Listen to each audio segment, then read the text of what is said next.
They came before dawn, when the fog still clung to the river like a shroud. The walls of the Frankish manor burned in silence until the first scream cut through the smoke.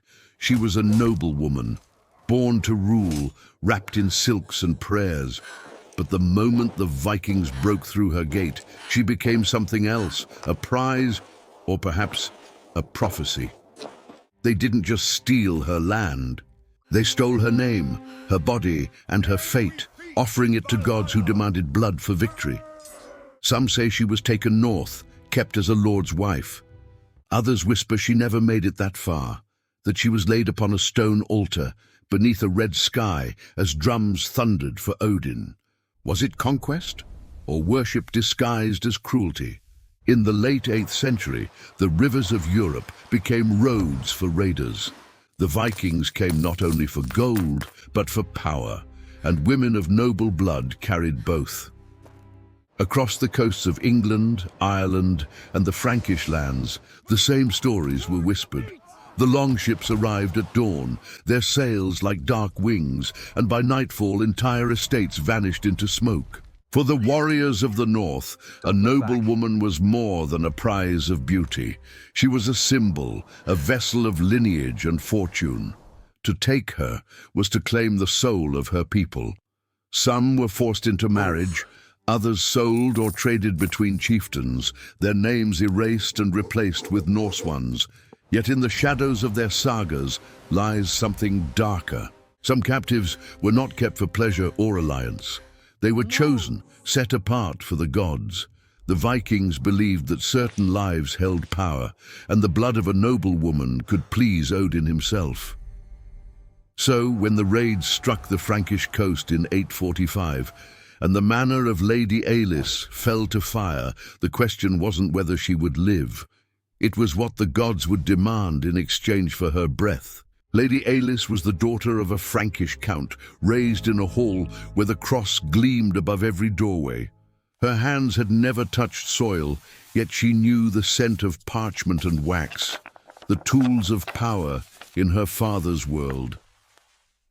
When the horns sounded across the Seine that spring, she thought it was a hunt. By nightfall, it was ruin. The longships came swift and silent. Her guards were cut down before they could reach the chapel. She saw men with faces streaked in ash, eyes lit with something between fury and faith. One of them, taller than the rest, with a wolf carved into his arm, seized her by the hair. She begged for mercy in a language he didn't understand. He looked at her like a relic, not of gold, but of prophecy. By dawn, she was bound to the mast of his ship, staring at a horizon that no longer belonged to her. The sea carried her for weeks.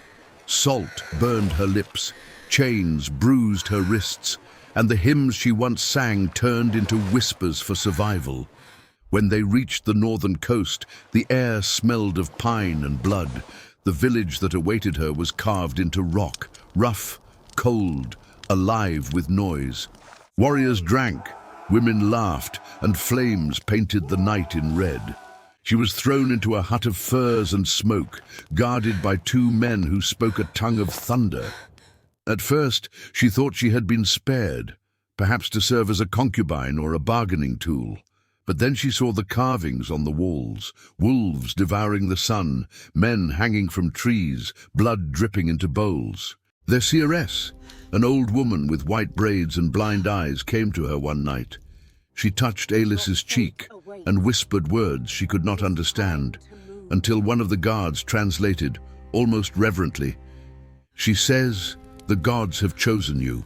You carry the blood of kings. Odin will drink from your heart." Aelis felt the ground shift. The horror was not in death, but in the certainty that they believed it holy. The night came heavy with snow and fire. Drums echoed from the cliffs, slow and rhythmic, as if the earth itself was breathing.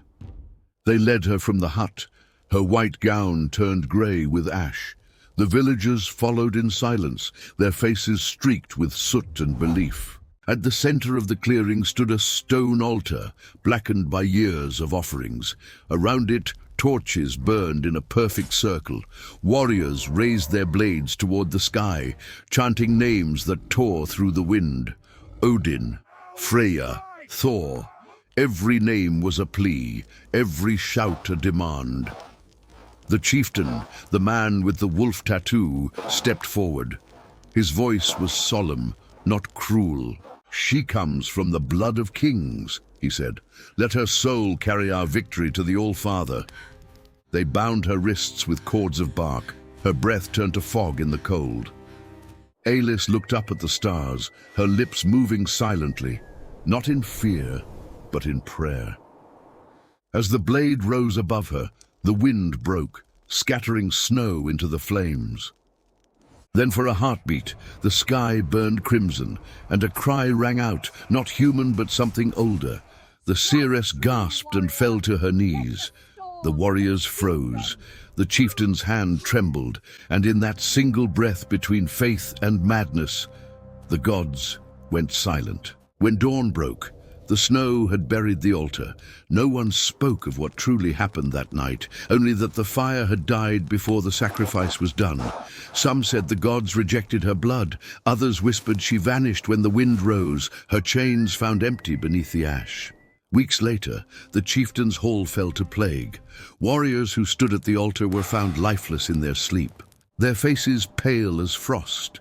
The seeress, half mad, wandered the woods until she disappeared into the fog, muttering the same words again and again.